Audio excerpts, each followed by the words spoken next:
I hadn't intended to say a word, not until I heard that come out of his mouth.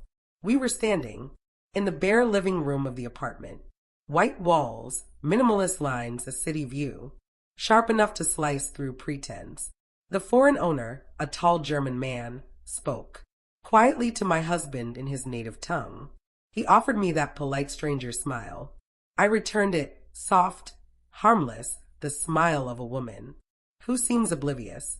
I kept my act impeccable, because silence becomes a weapon in the right hands. Then one sentence slipped from his lips like a blade.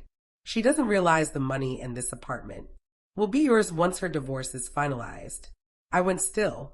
My heart didn't. He had no idea I understood every syllable. My husband chuckled, low, victorious. It's perfect, he said. She believes. We're buying this together. That wasn't my awakening. It was confirmation. He thought I was blind. He thought I was a fool. He miscalculated. I met him back when I believed love was a safe shelter. He was charming, confident in the way insecure people try to appear. He made me feel chosen. We married too quickly, trusted too easily. I rebuilt my world around him, while he strategized to remove me from it. There was another woman, a German colleague from his online dealings. Her name appeared first in late-night calls, then in unread messages, then in his sudden fascination with German learning apps. But I didn't react. Not yet. I studied him, every lie, every excuse. He never noticed how quiet I had grown inside. He mistook it for devotion. The real proof came one evening when he slipped and called me by her name. He laughed it off. I didn't. That night I found a hidden folder. On his laptop, documents, financial blueprints, a drafted divorce petition, everything signed. Except my name, except the date. He was waiting for one thing. My inheritance to transfer. He wanted my money, my home, my life. And he wanted her in the place where I slept. I stared at the screen and felt nothing. That emptiness frightened me more than heartbreak ever could.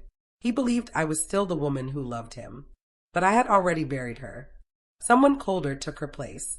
From that moment on, every move I made was calculated. I hired a lawyer quietly. I withdrew my savings without a sound.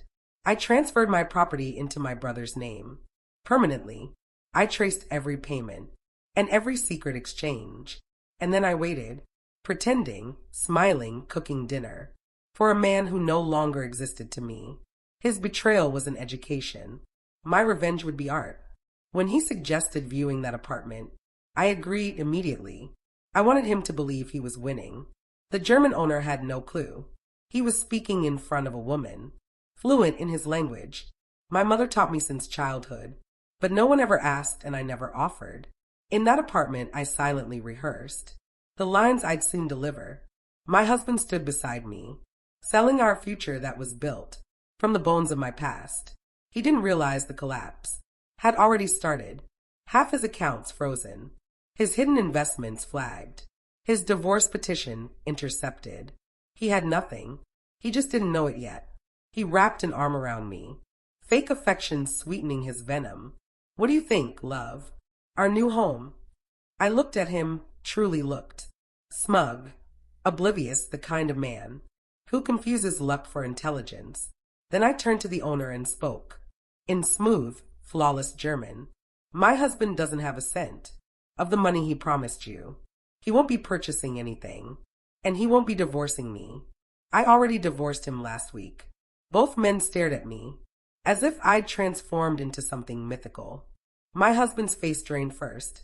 Confusion, realization, fear. I continued. Every asset you tried to steal is gone. Every lie uncovered. Every account reviewed. A pause long enough for his world to choke.